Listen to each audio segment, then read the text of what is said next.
তৃণমূলকে সাহায্য করার জন্য বিজেপির রথযাত্রা এবং প্রত্যাশিতভাবেই যে বাইনারির অভিযোগ বামেরা করে থাকে, সেই বাইনারির অভিযোগ উঠে এলো কৌস্তবের গলাতেও।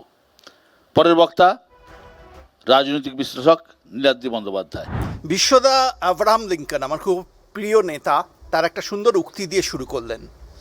আমারও আজকে কেন ওখানে বসে হঠাৎ আমার প্রিয় একজন লেখকের নাম, লেখার বইয়ের কথা মনে পড়ছিল। লেখকের নাম শ্রী নীরদ চন্দ্র চৌধুরী। তিনি একটা বিখ্যাত বই লিখেছিলেন, আত্মঘাতী বাঙালি।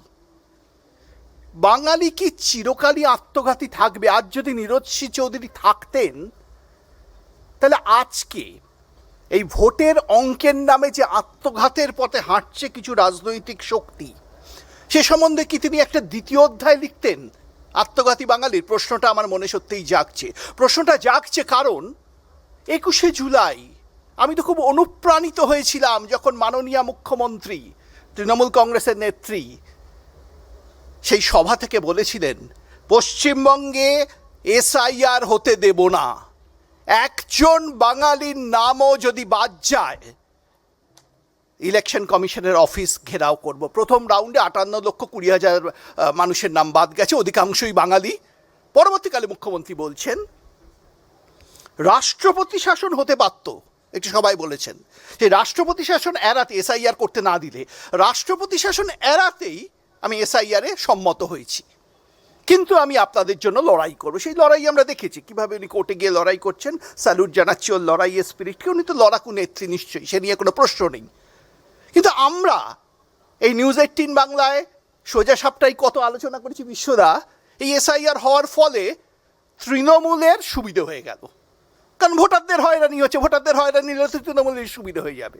আর আমি এই সোজা সাপটার শোতেই একদিন প্রশ্ন রেখেছিলাম, আমি একটা জিনিসই বুঝতে পারি না, তৃণমূলের সুবিধা হয়ে যাবে এসআইআর হলে। তৃণমূল এসআইআরের বিরোধিতা করছে, বিরোধীদের অসুবিধা হবে, বিরোধীরা এসআইআরকে সমর্থন করছে। অবশ্য বাম কংগ্রেসকে আমি বিরোধী এখানে ধরছি না, মানে বিরোধী, প্রকৃত বিরোধী যারা, তারা এসআইআরকে সমর্থন করছে। এটা আবার কীরকম ব্যাপার? কিন্তু মাননীয় মুখ্যমন্ত্রী বললেন, বাংলায় সর্বাধিক প্রচারিত একটি সংবাদপত্রের প্রথম পাতার খবর, মুখ্যমন্ত্রী বলেছেন যদি আপনার থেকে 20 টাকা নিয়ে নেয়, আপনি টিউশন করে সেই ঘাটতি পূরণ করে দেবেন এসআইআরের পরিপ্রেক্ষিতে। অর্থাৎ উনি স্বীকার করলেন এসআইআরে তৃণমূলের ক্ষতি হবে, আপনার থেকে 20 টাকা নিয়ে নেয়।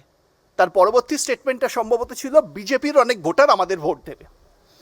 এবার বিজেপির ভোটার কীভাবে ভোট দেবে? তার মুখ্যমন্ত্রী যে ন্যারেটিভটা আমরা আলোচনা করছিলাম, সেই ন্যারেটিভটাকে সরে গিয়ে স্বীকার করে দিলেন এসআইআরের জন্য তৃণমূলের ভোট কমতে চলছে। 20 টাকাটা যদি 200 টাকা হয়, 200টা যদি 2000 হয়, তাহলে কি টিউশন করে সেই ঘাটতি পূরণ করা যাবে? প্রশ্নটা থেকেই যায়। এবার বিজেপির ভোট নিতে হবে, কীভাবে নেবেন?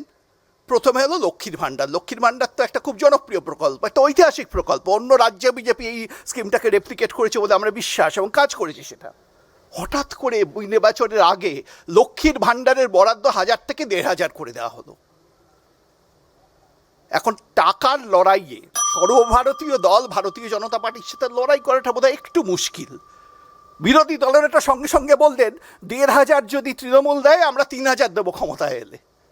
এখন একজন ভোটারের অবস্থা ভাবুন, তার মাথায় কি অঙ্ক কাজ করে? একজন এলে আমি 2000 পাবো, আরেকজন এলে আমি 3000 পাবো। তারপর দেখুন এই বেকার ভাতা, পশ্চিমবঙ্গে প্রচুর, মানে ডবল চাকরি হবে মুখ্যমন্ত্রী বলেছিলেন। বেকার ভাতা ঘোষণা করলেন, খুব ভালো বিজেপির ভোটটা পেতে। অথচ বেকার ভাতার ঘোষণা করার পর যে লাখো লাখো লোক রাস্তায় দাঁড়িয়ে গেল, প্রশ্ন তুলে দিল না যে লাখো লাখো চাকরি কোথায় গেল? আর সবচেয়ে শেষ মুখ্যমন্ত্রী তো সেকুলার নেত্রী, অথচ আমরা দেখলাম মানুষের ট্যাক্সের টাকায় দীঘায় জগন্নাথ মন্দির তৈরি হলো, মানুষের ট্যাক্সের টাকায় কলকাতায় দুর্গাঙ্গন তৈরি হবে, মানুষের ট্যাক্সের টাকায় শিলিগুড়িতে শিব মন্দির তৈরি হবে। অথচ তৃণমূলী একজন নেতা যখন বাবরি মসজিদ তৈরি করার কথা বলছেন, তার বিরোধিতা করছেন মুখ্যমন্ত্রী। মুসলমান ভোটটা তৃণমূল থেকে সরে যাবে না তো? বিশেষ করে যখন মুখ্যমন্ত্রী স্বয়ং হুমায়ুন কবিরকে সরিয়ে দিয়েছেন, কাল যদি মুসলমান ভোটটা ভাগ হয়ে যায়, ক্ষতিটা কার হবে? এটা কি আত্মঘাত? আর হিন্দুত্বের কথা যদি বলি, হিন্দুত্ব মানে তো শুধু মন্দির তৈরি করা নয়, হিন্দুত্ব মানে অবৈধ অনুপ্রবেশকারীদের পশ্চিমবঙ্গে প্রবেশেরও বিরোধিতা করা। তৃণমূল কংগ্রেসের ভোট ব্যাংক আবার এই অবৈধ অনুপ্রবেশকারীরা নিন্দুকেরা বলে থাকে। তাহলে মুখ্যমন্ত্রী কি সেই হিন্দুত্বের পথটা পুরোটা হাঁটতে পারবেন? হিন্দুত্বের পথে হাঁটাটা, আমি সিপিএমের বন্ধুর সাথে অনেক ক্ষেত্রে একমত হই না, এক্ষেত্রে একমত। অনেকটা বিজেপিকে কি সুবিধা করে দিচ্ছে, তৃণমূলকে বিজেপির আসার রাস্তা প্রশস্ত করে দিচ্ছে, সেই জন্য শতরূপ এত কনফিডেন্ট আমরা তো আসছি, কারণ তৃণমূল তো আত্মঘাতের পথে হাঁটছে। হয়তো কোনো প্রয়োজন ছিল না, 2002-এও এসআইআর হয়েছিল, বামফ্রন্ট তো 35টা আসন 42-এর মধ্যে পেয়েছিল। 2006 সালে বুদ্ধদেব বাবু সেই ঐতিহাসিক উক্তি, আমরা 235 তোমরা 35, এসআইআর এর পরই হয়েছে। এই আত্মঘাতের পথটা কি বিজেপির পথ প্রশস্ত করে দেওয়ার জন্য? সেটা কেন? এটা নিয়ে ভবিষ্যতে একটা গবেষণা হতে পারে, এটা নিয়ে ভবিষ্যতে একটা সোজা সাপটা হতে পারে। ধন্যবাদ। কি হবে আর কি হবে না তা তো আমরা 56 দিন পরেই বুঝতে পারবো। পরের বক্তা কংগ্রেসের চন্দন ঘোষ চৌধুরী। প্রশ্নটা শুরু করতেই হবে সেই আব্রাহাম লিঙ্কনকে দিয়ে, যিনি বলেছিলেন democracy is by ballot not by bullet. আমরা এমন একটি জায়গায় দাঁড়িয়ে আছি যেখানে একটি দল 56 দিনের মধ্যে ক্ষমতায় চলে আসছে, যেখানে এমন একটা ডেমোক্রেসি যেখানে বলা হয় you can't predict in a true democracy a future prime minister. Interesting fact হচ্ছে এখানে 56 দিন আমার মনে পড়ে যায় 56 ইঞ্চের সাথে কোথায় জানি একটা মিল আছে, এবং সেই মিলের ধীরে ধীরে ক্ষয় আছে। অর্থাৎ 2014 আগে যে 56 দেখেছিলাম, ক্ষয়িষ্ণুতার একটা অবয়ব দেখতে পাচ্ছি যখন ট্রাম্প দিনের পর দিন হুমকি দিচ্ছেন রেসিপ্রোকাল ট্যাক্সকে সামনে গেড়ে। ভারতবর্ষের ভূমিকা আমি নতুনভাবে বললাম না, ভারতবর্ষের প্রধানমন্ত্রীকে আমি সমালোচনা করছি না, আমি বিজেপির নেতাকেও সমালোচনা করছি না, আমি শুধু 56 ইঞ্চি শব্দটা যখন আসে এবং কোনো প্রবক্তা এখানে এই মঞ্চে দাঁড়িয়ে শত সহস্র লক্ষাধিক মানুষের সামনে বলে যান 56 দিন আমরা ক্ষমতায় ফিরে আসছি বা ক্ষমতায় আসছি, প্রসঙ্গটা আরেকটু বৃহতে যদি যাই তাহলে দেখতে পাবো আমি যা দিয়ে শুরু করেছিলাম, just by the ballot not by the bullet. আমরা এমন একটি দলকে এখানে রাজত্ব করতে দেখেছি, শাসন করতে দেখেছি, যাদের কর্মীরা গত পঞ্চায়েত নির্বাচনে তাদের নিজের দলের কর্মী সহ প্রথম খুন আমাদের দলের হন, 60 জন খুন হয়ে যান, এবং সেখানে আমরা দেখেছি ওই ব্যালেট চিবিয়ে খেতে। এবং ওই আব্রাহাম লিঙ্কনের কথাই মনে পড়ে, ওই ব্যালেট চিবিয়ে যারা খান তারা বুলেটের থেকেও ভয়ঙ্কর এবং গণতন্ত্রের প্রতিষ্ঠার বিরোধী। আসলে আমরা আছি মধ্যবর্তী অঞ্চলে, আমরা যেখানে বলি কোনো গিমিক না, একেবারে সোজা মানুষের স্বার্থে কি প্রয়োজন। আচ্ছা, প্রশ্নটা যদি আমি সরাসরি করি, আমাদের কাছে ব্লুপ্রিন্ট আছে কেন্দ্র এবং রাজ্যে, 2014 থেকে কেন্দ্রের সরকার, 2011 থেকে রাজ্যের সরকার, কেউ 12 বছর, কেউ 15 বছর, ইন্ডাস্ট্রিয়াল ব্লুপ্রিন্ট। আমি একজন ম্যানেজমেন্ট কেডার হিসেবে আমি বারবার এটা অ্যানালিসিস করে দেখেছি, ক্রেডিটেবিলিটি বা বিশ্বাসযোগ্যতা কিভাবে ভোটের মুখে ট্রান্সফার হয়ে যায় শুধু গিমিক পলিটিক্স, আর সেই পলিটিক্সে ভাতা যুক্ত হয়ে যায়। আপনারা সকলেই জানেন এমপ্লয়মেন্ট রেশিওতে এই মুহূর্তে 48 ইয়ার্সে সারা ভারতবর্ষের সর্ববৃহত্তম ফিগার। গতকাল 4.8% থেকে বেকারিত্বের পরিমাণ বেড়ে 5% হয়েছে। আমরা কখনো এটা বুঝবার চেষ্টা করি না 56 দিন পর ক্ষমতায় আসার সারা ভারতবর্ষের পরিপ্রেক্ষিতে সেই দলের রাজনৈতিক, অর্থনৈতিক এবং বৌদ্ধিক ভিত্তিটা কী। একটা কারণ তো থাকবে মানুষকে বোঝবার জন্য, মানুষকে বোঝাবার জন্য।